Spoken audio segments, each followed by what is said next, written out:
우주 최고의 시사주간지 한겨레 21을 만드는 4명의 기자가 모였습니다. 1, 2, 3. 4. 사기자 지금 시작합니다. 안녕하십니까. 1기자 김교훈입니다. 2기자 김양진입니다. 3기자 신다은입니다. 안녕하세요. 4기자 류석우입니다. 야, 3기자 반갑습니다. 지난주에 없어가지고 너무 허전하더라고요. 아니요, 저도 유튜브 봤는데요. 빈자리가 하나도 느껴지지 않았어요. 3기자가 있었으면은 아마 두세 배 더 나오지 않았을까. 그렇죠. 오늘 날이 엄청 추웠잖아요. 네네. 어떻게 오셨어요? 그 수도 계량기 터졌습니까? 아니 밤새 노심초사하면서 자가지고 다행히 제가 또 물을 틀어놓고 잤거든요. 아유 잘하셨습니다. 네, 그래서 저번처럼 또 올까봐 오는데 저는 걸어왔거든요. 네. 공동에서 여기까지. 예. 엄청 춥더라고요. 그 정도는 걸어오는 거 아닌가요, 다들? 그렇죠. 아 그런가요? 네네. 알겠습니다. 근황 토크 네. 이렇게 시도하시는데 시도 좋은 것 같습니다. 아주 좋은 시도입니다. 오늘 김트리 네. 이 기자가 아주 흥미로운 그 나무 이야기 또 준비해 왔다고 들었습니다. 어떤 나무 이야기인가요? 혹시 그 3기자 예. 향나무가 그 서식처가 어딘지 아세요? 공교롭게도 미리 조사를 좀 해왔는데 오. 예, 절벽에 아. 사진이 많더라고요. 아닌가요? 맞습니다. 우리가 보통 이렇게 향나무 그러면은 주변이 흔하잖아요. 왜냐면 뭐 궁궐에도 있고 뭐 옛날 사당 그리고 우물가에 꼭 이렇게 향나무를 심었었거든요. 그래야지 뭐 우물물이 오염이 안 되고 좋다고 해서. 그리고 우리가 제사 지내거나 이럴 때 향불을 피우잖아요. 그게 다 향나무인데 지금은 뭐 그 향나무 가루랑 다른 가루를 이렇게 섞어가지고 이렇게 대로 만들어서 그 수입해서 쓰는 그런 향나무인데 예전에는 그 향나무 진짜로 그 속에 있는 살을 이렇게 잘라서 그걸 태워가지고 귀신을 불렀거든요. 저 궁금한 거 있어요. 그대로 향으로 썼군요. 그 나무 자체를. 그렇죠. 살아있는 나무에서도 향이 나나요? 이 향나무가 침엽수입니다. 그 뭐 소나무보다 뭐 좀 더 은은하달까요? 근데 이제 진짜 향은 그걸 태웠을 때 향이 나는 거죠. 아까 잠깐 그 질문을 해서 얘기가 나왔는데 절벽에 주로 산다고 말씀 네. 주셨는데 네. 왜 주로 절벽에 사는 겁니까? 향나무는? 그러니까 향나무가 굉장히 천천히 자랍니다. 우리나라 가장 오래된 나무 혹시 뭔지 아십니까?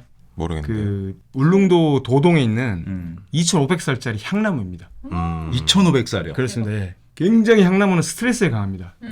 오. 근데 천천히 자랍니다. 그러니까 원래는 이제 해안 쪽에 좀 좋은 장소는 빨리 자라는 곰솔 같은 게 빨리 차지하는 거죠. 그래서 이제 절벽이 이렇게 해서 능선 있죠. 여기는 이제 곰솔이 쫙 있습니다. 동해안 가보면 다 똑같습니다. 근데 절벽에 여기 어떻게 식물이 살지 이렇게 아이고. 풀 한 폭이 없는 곳에 향나무들이 다 있습니다. 그러니까 얘는 다른 애들과 경쟁했을 때는 이제 이게 또 햇빛을 좋아하거든요. 그러니까 그늘진 데서 못 사니까 그런 곳에서만 이제 사는 거죠. 다녀오신 데가 어디죠, 정확히? 위치? 제가 강릉, 동해, 삼척 이렇게 다녀왔죠. 거기가 지금 우리나라 향나무 자생지인 건가요? 그렇습니다. 원래 이제 향나무 자생지가 어디냐 예. 굉장히 논란이 있었거든요. 그러니까 그래서 제가 여쭤봤던 건데 향나무가 사실은 도대체 이렇게 많이 쓰는데 도대체 어디서 났냐. 근데 동해안에도 없는 거예요, 원래는. 잘 안 보이는 거예요. 예. 그게 왜 그랬냐. 네.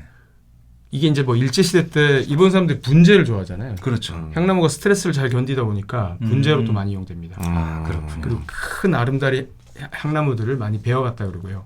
아. 7, 80년대부터 이제 조경 붐이 불면서 예. 향나무는 또 예쁘잖아요. 수영이. 모양 예쁘니까 그렇죠. 그런 애들을 이제 다 채취해 간 거죠, 많이. 음. 뭐 트럭채로 채취해 갔다. 뭐 아이고. 이런 얘기도 있습니다. 군부대 사람들이 또 동해안은 철책이 있잖아요. 네네. 군부대에서 관리하는데 군부대들이 뭐 빼돌렸다. 뭐 여러 가지 얘기들이 있는데 그게 한 2, 30년 전부터 다시 이제 자라고 있는 거죠. 원래 이제 향나무 서식처였는데 인간이 파괴했다가 또 이제 길을 놓잖아요, 동해안에. 7번 국도 이런 거. 네. 그러면서 많이 파괴가 됐다가 서식처가 요즘 이제 많이 다시 올라오고 있죠. 흔히 이제 향나무를 떠올리면 네. 이제 멋들어진 정원에 예쁘게 그렇죠. 관리되어 있는 맞아요. 그런 잘 모습을 관리되냐. 주로 떠올리시잖아요. 그렇죠. 실제 이제 절벽 같은 곳이나 이런 자생지에서 만난 향나무의 형태는 어땠나요? 그러니까 향나무가 지금 이제 많이 보셨던 거는 그 가이스카 향나무라고 그게 이제 조경용으로 일본. 개발된 거예요. 일본에서 개발된. 그렇죠. 일본에서 이름을 보니까. 맞습니다. 일본에서 이제 오사카에 있는 지역명인데 예. 여기서 이제 개발된 이거 특징이 뭐냐면 향나무는 한 7, 8살 정도까지는 가시 잎을 냅니다. 저도 몇 번 찔렸는데 아주 따가운 잎을 냈는데 아, 처음에는 가시군요. 그렇죠. 잎이. 그러다가 이제 한 7, 8살이 지나면 부드러운 잎을 냅니다. 오. 약간 사람하고 반대죠. 사람은 그렇네요. 저도 뭐 애를 키워보면은 부드러운 애들이 사회화되면서 조금 까칠해지더라고요. 그런 걸 좀 느끼는데 향나무는 좀 반대입니다. 좀 까칠하다가 성숙하는군요. 향나무는. 나이가 향나무는 이제 들수록. 부드러워지는 거죠. 그런 거 보면 정말 그 사람이 나무에게서 많이 배워야 될 것 같습니다. 우리가 저 뭐 벼도 익으면 고개 숙인다는 것처럼 나무는 굉장히 거칠고 날카로웠다가 나이가 들수록 부드러워지는군요. 저 절벽 얘기 듣고 혼자서 엄청 네. 이입했잖아요, 향나무에. 네. 왜냐하면 여기 이런 이야기 있었더라고요. 향나무가 굉장히 늦게 자라서 경쟁에서 잘 밀리는데 절벽 같은 환경이 향나무에게 훌륭한 피나처가 된다. 네. 아, 이게 뭔가 주류가 아닌 이 삶이군요. 언제나 주인공일 수 없잖아요, 삶이. 그렇습니다. 아, 이 나무도 우리의 인생과 같다. 네. 뭐 이런 생각을 혼자 하면서 굉장히 혼자 이렇게 우리 한겨레 신문에서 다 절벽에 울컥했습니다. 매달려 사는 4명이 지금 이렇게 방송을 진행하고 있습니다. 네. 주류가 아, 그리고 저는 나무 잘 몰라서요. 그냥 거기서 나오는 부산물에 관심이 많은데 네. 열매가 맛있는지 효능이 있는지 아. 뭐 그런 것들이 궁금했었어요. 제가 뭐 가지고 왔는데 이게 지금 안 보여가지고 그냥 설명을 드리면 블루베리랑 비슷합니다. 크기도 그렇고 오. 이 어떤 하나, 뭐 모양도 네네. 그렇고 네네. 블루베리랑 네. 비슷한데 블루베리랑 달리 굉장히 딱딱합니다. 이 향나무를 약재로 쓰기도 하죠. 열매나 이런 것들이. 그래서 뭐 향균 작용이라든가 거담 작용, 또 뭐 이뇨 작용 이런 부분이 좋다고 하고요. 우여곡절 끝에 겨우 동해안 쪽에 지금 자리를 잡은 그렇죠. 거잖아요. 지금 관리는 좀 잘 되고 있나요? 아, 관리를 한다고 맞습니다. 손을 대기 시작하면 네. 또 어려워지는 경우가 많거든요. 예. 네네. 사실은 인간이 많이 파괴를 했기 때문에 음. 더 이상 그 무단으로 채취를 한다거나 향나무가 있는 곳 지금 현재 그 희귀 수종으로 돼 있거든요. 네. 멸종 위기 그로 분류가 돼 있습니다. 예. 근데 그 향나무 있는 곳을 우리가 자동차 빨리 가고 싶다고 길 내고 사람들 편하게 간다고 그 산책로 내고 이러면서 향나무 베어내고 이러면 안 되는 거잖아요. 네. 근데 지금 그런 일들이 지금도 늘상 일어나요. 있는 거죠. 예. 알겠습니다. 예. 오늘도 그 나무 전문 기자 네. 김트리 이 기자의 굉장히 흥미로운 향나무 이야기 잘 들어봤습니다. 자세한 내용은 이번 주 한겨레 21일 참고해 주세요. 오늘의 20일 첫 번째 주제 한번 시작해 보겠습니다. 한겨레 21이 지난주에 파리의 대통령 술자리 기사를 단독 보도했는데요. 저희 사기자에서도 관련 이야기를 해봤습니다. 이와 관련해서 제가 칼럼을 하나 썼는데 그 이야기를 좀 한번 해보려고 합니다. 좀 어떤 주제인가요? 지금 벌어지고 있는 우리가 이제까지 거의 보지 못했던 말 그대로 전대미문의 이런 어떤 일들이 과연 대통령제 문제인지 아니면 윤석열 대통령의 문제인지 그런 걸 한번 짚어봤습니다. 윤석열 대통령이 네. 정치 경험이 전혀 없는 상태로 네네. 대통령이 된 첫 사례이고 이제 기대도 일단 많았을 텐데 네. 되고 나서 엄청 지금 다 일일이 열거할 수 없는 사건들이 많이 있었잖아요. 네네. 그리고 지지율이 지금 엄청 떨어졌고 네. 근데 이제 한동훈 법무부 장관이 네. 그 국민의힘 비대위원장으로 가게 됐는데 네. 사실 여당 대표로 가게 된 거란 말이에요. 그렇죠. 그러면 우리나라 대통령도 정치 경험이 없는 사람이고 네네. 여당 대표도 정치 경험이 없는 사람이고 네. 이렇게 윤석열 대통령이 사고 치는 거를 많이 봤는데도 그렇죠. 왜 또 이렇게 이런 일이 일어난 걸까요? 지금 뭐 말씀하셨던 것처럼 지금 우리가 겪고 있는 정치 상황은 사실 그 전대미문이라고 할 수도 있는데 또 사례가 있다고도 할 수 있어요. 이를테면 1980년에 전두환이 정권을 잡고 나서 그러고 나서 자기 친구 그리고 그 다음 대통령이 된 노태우를 그렇죠. 당 대표로 임명해서 그 성장을 시켰고 그리고 다음 이제 대통령 후보로도 만들고 그랬거든요. 한동훈 장관이 노태우입니까? 뭐 그렇게 말할 수는 없지만 그 구도 자체는 상당히 비슷한 아. 측면이 시간이 있는 있는 거죠. 거죠. 네. 근데 문제는 지금 윤석열 대통령이나 한동훈 장관이나 검사로서는 뭐 역량을 인정받은 분들이라고 볼 수 있는데 정치인으로서의 어떤 역량, 특히 정치 역량은 사실은 굉장히 많은 부분이 경험에서 나오거든요. 근데 이런 부분이 굉장히 부족하니까 과연 정치를 제대로 할 수 있을까? 뭐 많은 사람들이 얘기하지만 이 세상에서 사실 가장 인간이 하는 일 중에 가장 어려운 일이 정치라는 이야기도 있거든요. 예. 그만큼 복잡하고 많은 그 어떤 그 갈등 이런 관계들 이런 것들 조정해야 되는데 사실 우려가 되는 상황이죠. 그 국회의원이 사실은 국민의힘에도 일당은 아니지만 112명이나 있지 않습니까? 네. 그러면 약간 이게 행정부, 입법부 이런 부분에 있어서 좀 구분돼야 되고 분립이 돼야 되고 이런 생각이 있을 텐데 그 의원들은 이걸 왜 이렇게 순순히 받아들이는 거죠? 어떻게 봐야 됩니까? 사실 저도 그게 궁금하더라고요. 네. 그래서 제가 뭐 그 당에 있는 뭐 의원들, 정당에 있는 의원들이나 정치 전문가들한테 물어봤는데 그것 역시 이제 대통령제에서 기인한 측면이 있습니다. 이제 일반적인 대통령제라기보다는 한국의 대통령제가 굉장히 제왕적이라고 하잖아요. 대통령이 운영할 수 있는 수단이 굉장히 많은 대통령입니다. 우리 대통령이. 이를테면 행정권을 다 쥐고 있잖아요. 그래서 그 행정권을 통해서 여러 가지 인사, 예산 이런 걸 통해서 그 당 안에 있는 사람들을 움직일 수가 있는 거죠. 장관하고 싶어서. 장관 자리도 줄 수 있고 국회의원한테는 그 지역구 예산도 밀어줄 수 있죠. 대통령이 임명할 수 있는 자리만 엄청나게 많은 뭐 거죠. 아마 수천 개 정도 될 거예요. 그런 이제 측면이 있고 또 하나는 굉장히 무서운 측면이 있어요. 우리가 보통 이제 합법적 폭력기관이라고 말하는 검찰, 경찰 그리고 뭐 국정원, 감사원 이런 것을 통해서 굉장히 그게 뭐 야당이든 여당이든 마음에 안 들면 타격을 줄 수가 있거든요. 정치인들에게.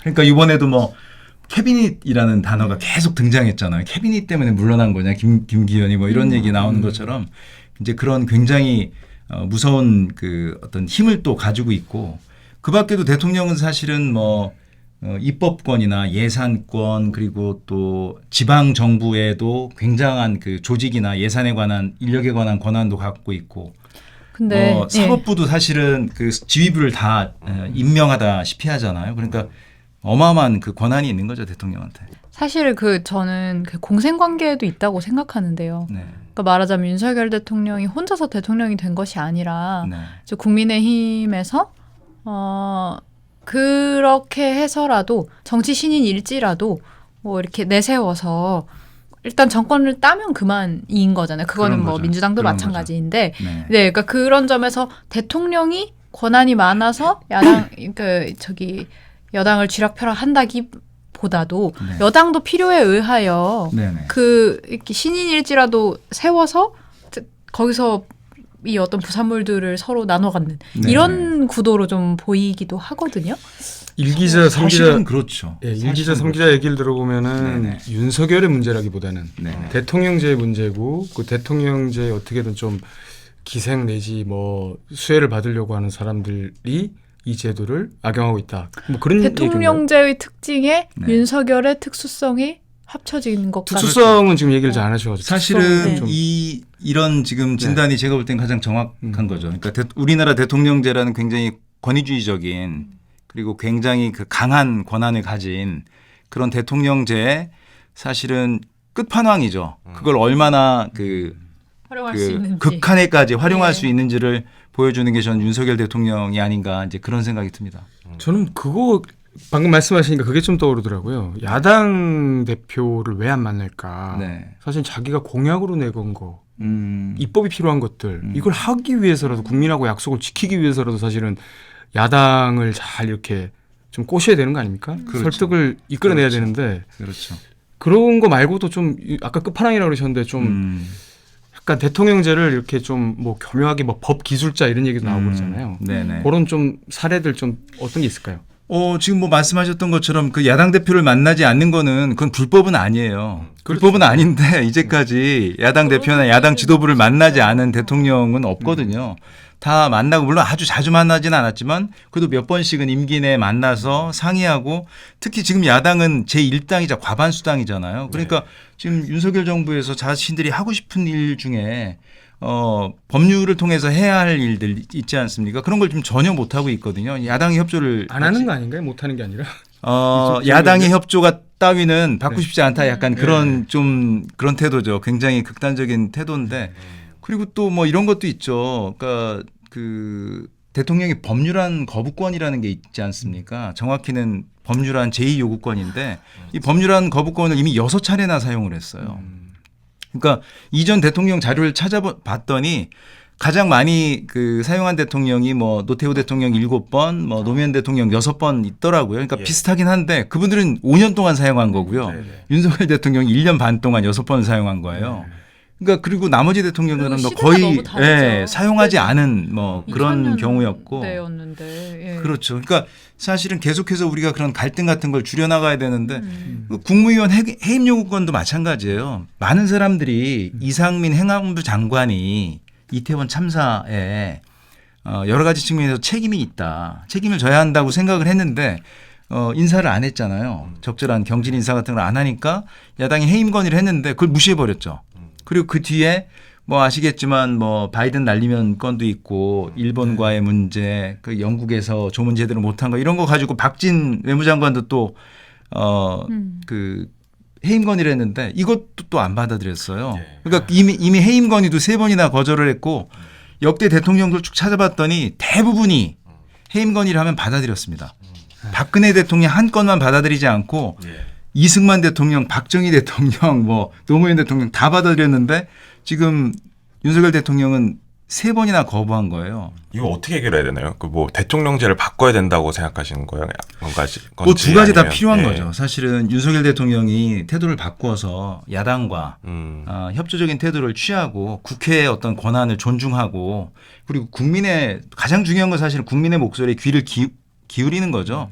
그렇게 변한다면 저는 굉장히 많은 부분이 풀릴 수 있을 거라고 생각을 하고 그러니까 다만 전 이제 대통령제 역시 저는 이제 굉장히 큰 수술이 필요하다고 보는데 우리나라 대통령제는 그러니까 정상적인 대통령제라고 보기가 어려워요. 그러니까 원래 대통령이라는 건 3권 중에 행정부의 수장이지 않습니까? 그렇죠. 근데 우리나라는 행정부의 사실상. 수장으로 그치는 게 아니라 네. 국가 원수여서 사실은 행정권뿐 아니라 입법권의 핵심이 예산과 법률인데 그것도 행정부에서 다 지금 할 수 있게 돼 있고요. 그리고 사법부 아까 말씀드렸던 것처럼 사법부도 그 지휘부를 다 대통령이 결정을 하기 때문에 임명을 하기 때문에 사법부와 그 입법부에 걸쳐서 어마어마한 권력을 행사하고 있거든요. 그러니까 이런 것을 좀 걷어내야 그 권한을 좀 줄여야 대통령도 본인이 국가 원수, 난 왕이다. 뭐 이런 의식을 갖지 않고 행정부의 수장으로서 좀 더 겸손하게 할 수 있을 것 같고 대통령의 권한을 제한하는 그런 어떤 장치들도 조금 더 우리가 고민할 필요가 있는 것 같습니다. 그 양당 체제를 수술하지 않으면 맞습니다. 이 사실상 비공식적 공식적 뭐랄까 결탁은 네. 근데 해결을 못할 것 같아요. 왜냐하면 그러니까 이 두 가지 이유인데 하나는 이 일들이 물론 이만큼 심하진 않았지만 민주당 때도 비슷한 비판을 받았잖아요. 맞습니다. 예. 맞습니다. 이제 어떤 독주한다. 특히 네. 부동산 정책 같은 경우에는 어쨌든 국민들 의사와 되게 많이 뭐 위반된다는 어떤 지적이 계속 있었는데 계속 갔잖아요. 네. 그런 거를 봤을 때 뭐랄까 이 5년이라는 임기 동안에 이거를 어떤 문제를 해결을 내가 어떤 정책을 끝까지 한번 끌고 가야겠다. 국정 과제를 해 나가야겠다라고 생각을 하면 사실은 그걸 반대하는 거는 다 뭐 야당의 술수고 뭐 책략이고 얘기할 필요 이렇게 되는 거잖아요. 그렇죠. 네, 그러니까 이게 어떤 다양한 그 국민들의 의사나 이런 게 반영되기가 되게 어려운 구조고 맞습니다. 뭐 나한테 반대하면 정권 뺏기고 타자고 그렇죠. 네, 이렇게 속간해야 돼요. 이렇게 되게 만드는 토양인 것 같아요. 지금 3기자 이야기 중에 그 양당제 이야기 했지 않습니까? 그건 정치학자들이 일반적으로 하는 얘기예요. 그러니까 대통령제와 양당제가 결합했을 때 가장 극단적인 그 뭐라고 해야 되나요? 그 행정부와 입법부 간의 교착이 나타날 수 있다. 왜냐하면 대통령제라는 건 아시다시피 승자 독식이잖아요. 근데 양당제의 경우에는 그러니까 이 야당이 집권할 수 있는 길이 그 현직 대통령을 공격하는 길뿐이거든요. 그러니까 야당이 그 집권당과 뭔가 협의를 해서 일을 잘 만들어내면 그게 야당의 공이 아니라 대통령이나 그렇죠. 여당의 공으로 돌아가기 때문에 야당이 협조할 이유가 없게 되는 거예요. 그래서 이 양당제는 우리가 좀 개선을 해야 된다. 그래서 이번에 선거법 개혁 과정에서도 이 이야기가 계속 나왔고 다당제로 가야 된다. 그래서 연동형 비례를 도입해야 된다. 이런 얘기가 나왔는데 불행히도 지금 뭐 잘 안 되고 있죠. 이게 사실 좀 그런 측면도 있는 것 같아요. 이게 제도의 문제점을 지적하다 보니까 그 윤 대통령의 좀 실정이 좀 가려지는 부분도 있고 그렇죠. 그러다 보니까 또 논의가 좀 왜냐하면 우리 국민들이 분노하는 부분은 뭐 한동훈 뭐 비대위원장 안 치고 갑자기 뭐 이 막 당을 잡아 먹어버리는 거 아닙니까? 그렇죠. 그런 부분에 좀 화가 나는 건데 네. 맞아요. 제도 얘기하면 좀 그렇죠. 한가해 보이는 그런 것도 있고 사실 저는 그거 너무 무서웠거든요. 어떤 거요? 아니 바이든 날리면 할 때 네네. 그 바이든이 했는데 날리면이라고 얘기하니까 네. 막 거의- 음성학자들까지 나와서 뭐 바이든이 안 했다 대조해보니까 그러고 바디드는 뭐 아니다. 이렇게 다 안 들리는 것처럼 다들 그러고 뭐 장관 뭐 이런 멀쩡한 사람들이 거짓말을 하잖아요. 저는 분명히 들었습니다. 아니 근데 저는 이렇게 말해야 되는 게 너무 서글프더라고. 저는 들었습니다. 네. 그냥 들은 건데 다들 네. 대통령이 얼마나 막강하면 네. 그리고 그거를 말을 들은 것 자체를 바꾸게 하는 그렇죠. 그러니까 이런 분한테 우리가 우아하게 대통령제의 문제점 음. 이렇게 얘기하니까 참 뭐 국민이나 독자분들 우리 시청자분들 듣기에는 좀 한가하다 이렇게 생각하실 수 있을 것 같아요.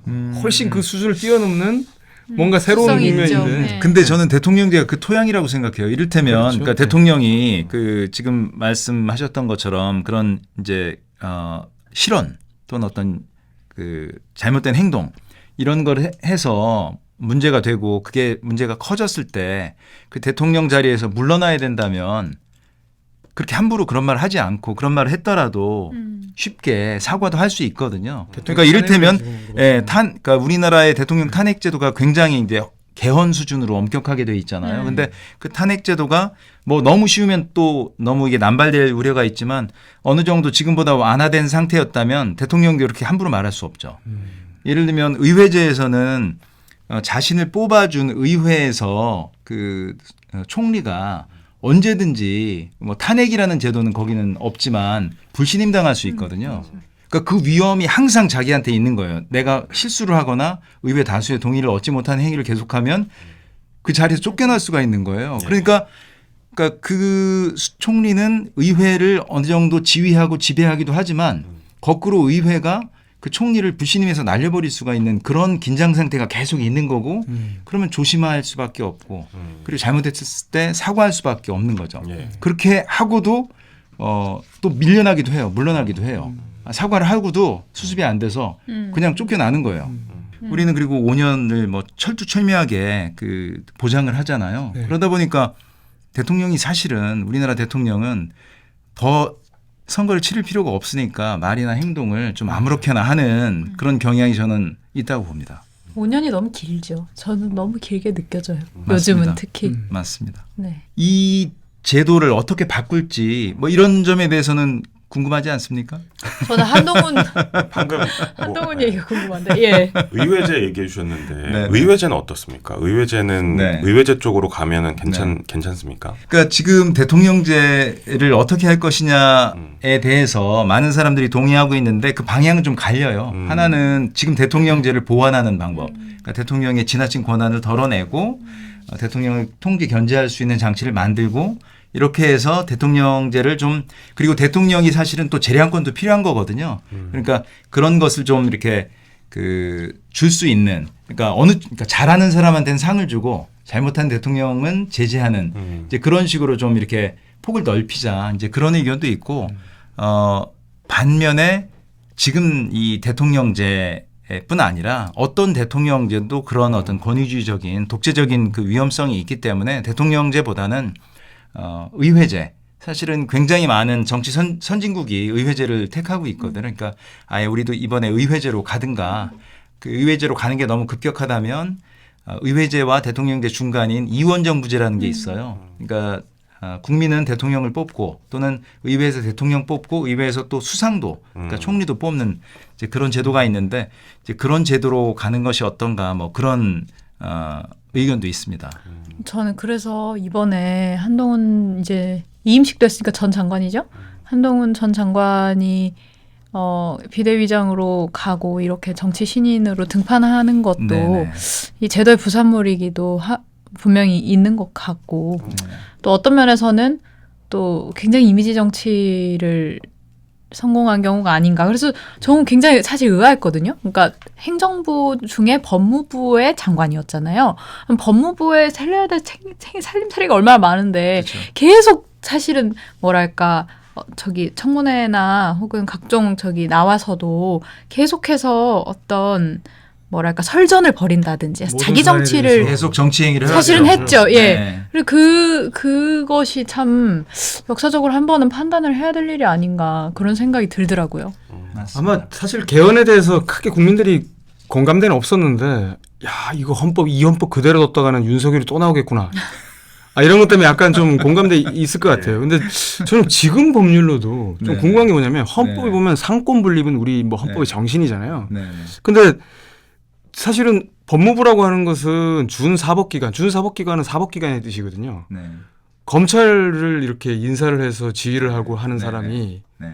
지금 사실은 바로 정당으로 가고 그렇죠. 그것도 비대위원장으로 가고 음. 그리고 아닌 척했지만은 사실은 지금까지 수사를 정말 정치인에 대한 수사를 다 오해받을 수 있는 그런 토양을 만들어 놓고 그리고 대통령은 어떤 당무에 개입하는 뭐 당무에 개입 안 했다고 생각하는 사람 누가 있습니까? 그렇죠. 지금 김기현도 뽑았고 한동훈도 뽑았다 이런 어떤 상권 분립 어떤 존재 자체를 어떤 굉장히 흔들어 놓는 네네. 이런 부분은 지금의 어떤 우리나라의 헌법과 법률로는 네. 어떻게 문제가 안 되는 겁니까? 헌법을 바꿔야지만 이런 것들이 문제를 삼을 수 있는 건가요? 그거는 사실은 헌법하고도 제가 볼 때는 큰 관련이 없고 일반적인 그 대통령의 당무 개입 이거를 헌법이나 법률에서 제한하고 있지는 않고요. 다만 이제 선거가 있을 때 이를테면 그 당내 경선 같은 게 있을 때 이럴 때 대통령이 거기에 개입했다면 그건 공무원의 당내 경선 개입 금지라는 그런 그 선거법상의 그 금지 조항이 있거든요. 그러니까 그런 것으로 처벌할 수는 있는데 당정을 완전히 분리할 것인가, 완전히 이제 일치시킬 것인가에 대해서는 논란이 있고 사실은 어느 정도 선을 지켜서 견제와 균형을 지켜가는 게 좋은데 지금 대통령은 뭐 그럴 생각이 없는 거죠. 그래서 본인이 아무 경험이 없이도 대통령 했으니까 아무 정치 경험이 없는 사람이 내 후배가 당 대표를 해도 된다 이렇게 생각하는 이제 그런 거고 결국은 그런 거는 어떤 정치 전통, 관행 이런 것이 쌓여야 되지 않을까 싶습니다. 아까 계속 제도의 문제점을 지적하시다가 결국은 사람의 문제가 아니냐 뭐 이런 그렇죠. 쪽으로 지금 양쪽으로 다 흘러가는 필요한 것 거죠. 같습니다. 네. 만족스러우신 표정인데요.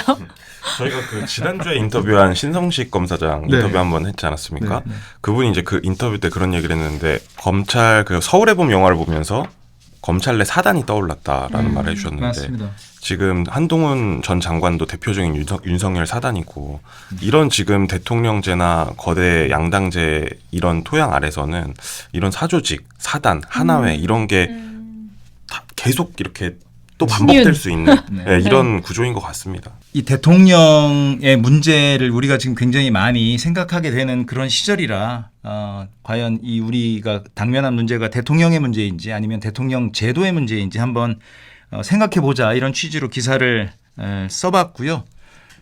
자세한 내용은 이번 주 한겨레 21을 참고해 주세요. 2부에서 요 운동 권에 대한 이야기 나눠볼 텐데요. 이 기사는 사 기자가 쓰셨고 준비도 해오셨죠? 예, 제가 해왔습니다. 네, 2부에서 자세하게 한번 이야기 나눠보겠습니다. 고맙습니다.